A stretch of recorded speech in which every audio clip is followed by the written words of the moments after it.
malasahan niya yung sabaw. Kakamayin na natin mga kapengyo. Medyo matatas yung ano sa kasurot. Kasi para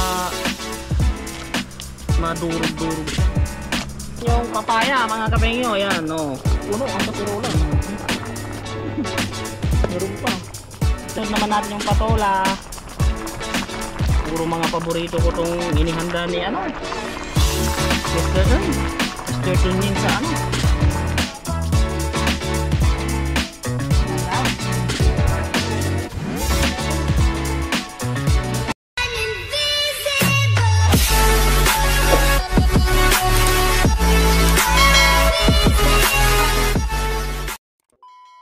What is up mga katunying? Another day, another vlog. So kumusta kayong lahat? At welcome back sa ating YouTube channel. At ngayong araw nga pala mga katunying ay meron tayong darating na bisita maya maya. At si Cafeño ay pupunta dito mga katunying.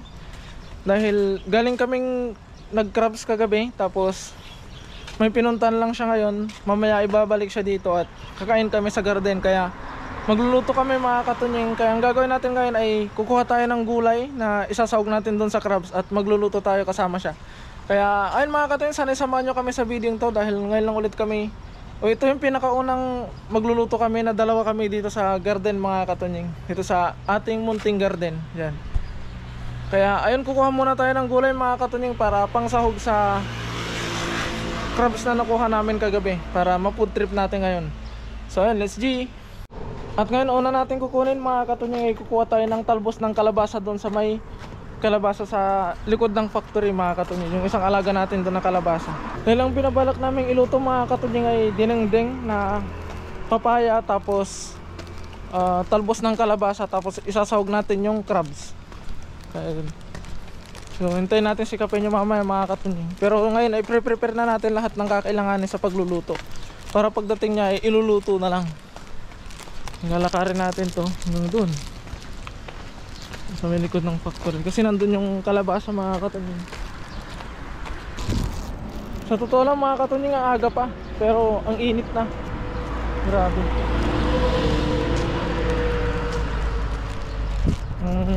Alinsangan. So ayun, kung naalala nyo tong area na to, dito yung mayroon tayong kalabasa. Talbos lang kukunin natin mga katunying. Uy, may bulaklak. Bulaklak na lalaki. Kunin natin. Tapos talbos.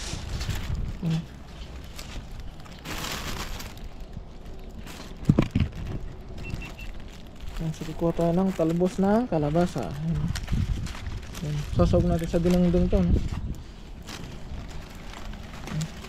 Satisfying. Wala ko pala akong nadalang gunting.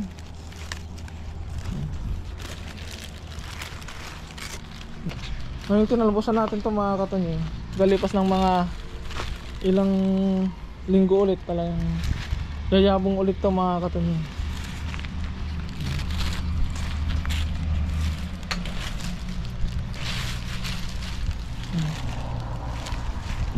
Tsaka may patula din pala ito mga katunying. May patula. Atin mga katunying, so nandito na lahat ng ating kakailanganin. Kaya simulan na natin magluto mga katunying habang wala pa si Cafeño para kapag dumating siya ay malapit nang maluto. Pero sa ngayon ay unahin muna natin iluto yung crabs mga katunying para isasahog natin sa dinengdeng. Let's G.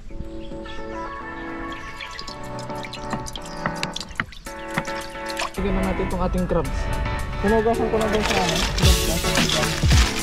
Lagyan na natin. Hindi ko sa kayong kamay mga katunying, gawa ng nakakatakot. Tapos takpan lang natin mga katunying.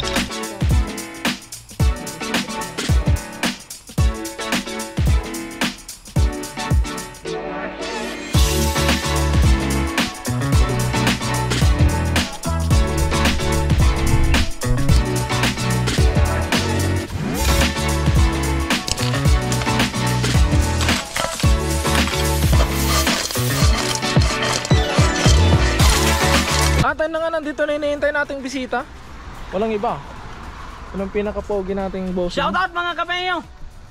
Magluluto tayo ng yung crabs. Tapos meron tayong papaya, kamote, patola, luya, sibuyas, bawang, tapos talbos ng kalabasa.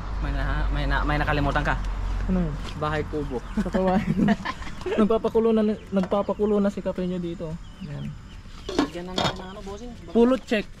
Napulot lang pala natin tong kaserola na to. Lupit ano. Yan. Kasama yung kawali doon. Magkasama to eh. Pag dalawa na to. Yan. Hindi lang natin na ipa-vlog kapag ka, ano, nagpupulot, namumulot kasi pag dala ko yung camera, walang walang napupulot, walang nakukuha.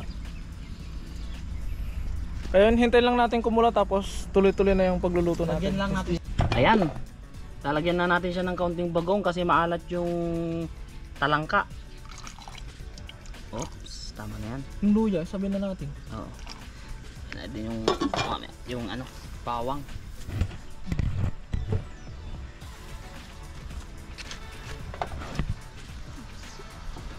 Ayan, mga kapengyo, lalagay na natin. Pati sibuyas na, no? Oo, sabi na yun. Kasi itong mga sangkap na nilalagay natin, yan yung magpapabango, lalo na yung bawang. Yan yung tinatawag na aromatic ingredients. May mga nalalaman eh. Kahit sa tingin nyo hindi siya masarap, mabango naman. Magiging masarap pa rin kasi mabango siya. O yun.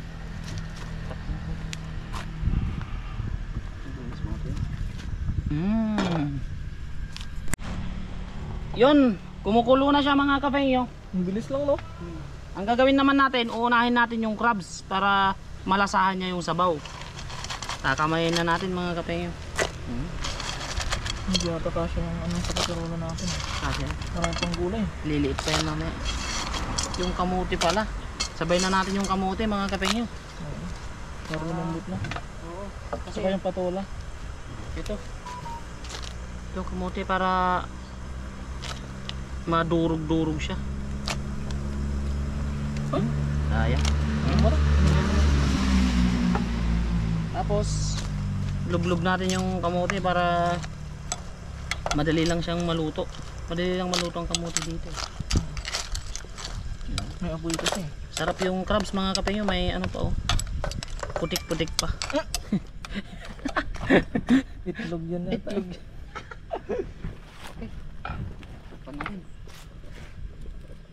Yun oh. Ilalagay na natin yung papaya mga kapengyo. Ayan oh. Puno ang kaserola. Meron pa. Dabagay yung mga yan. Ano yan? Kukulbot. Oh. Ay, kukulbot. Liliit siya pag Liliit. naluto. Grabe naman yan, Tunying. Kulang yung sa bubusin. Dagdagan natin? Oo. Dagdagan natin. Grabe oh. Sarap pa naman ng panlasa ko ngayon mga kapengyo.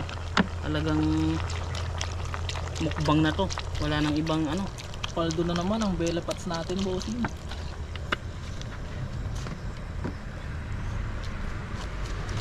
Haluin natin konti para umilalim yung ano, papaya. Tapos yung tignan nyo yung papaya mga kapengyo, hinog. Pahinog na. Kaya matamis-tamis yan. Lagay na rin natin itong patola. Madudurog yan ah.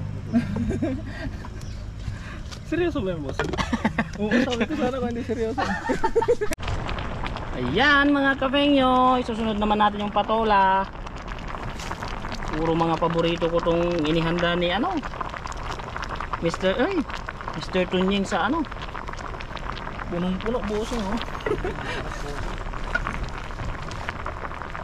Kasi yung mga ano, mga dahon ano, konting baliktad lang yun. Okay na. Ayan oh. Pinabi. Diba mga kapengyo? Anong tawag dito? Dinengdeng overload.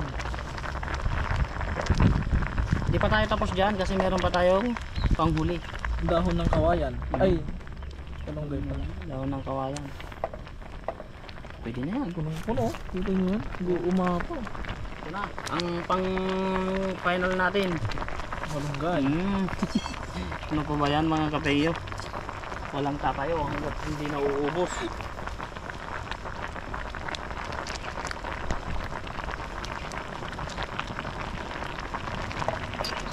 Tapos yung rice cooker doon ay kalimutan ko palang ibaba.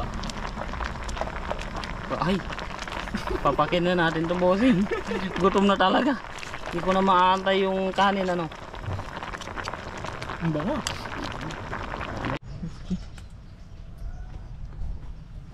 Habang mainit-init pa mga katunying, kafengyo. Umpisa na natin itong dinengdeng with love.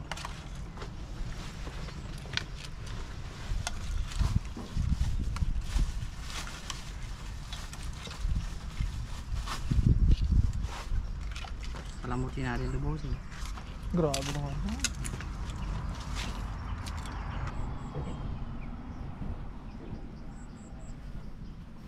Ano kain na tayo? Iinom ka lang ng ano yan, bossing. Inom ka lang ng...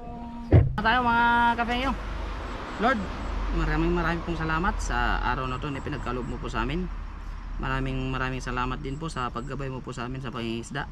Basbasan mo po sana itong pagkain na nasa aming harapan para maging lakas po namin sa araw-araw namin ginagawa. Ingatan mo po kami palagi at ang aming mga pamilya.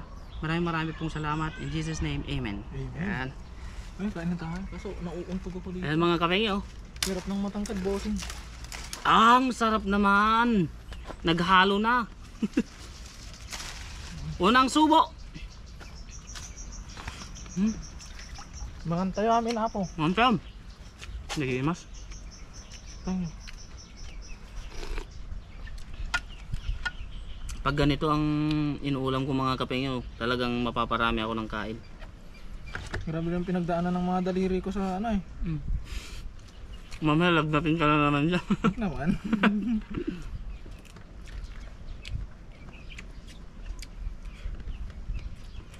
Sulit naman, oh. Taba pa.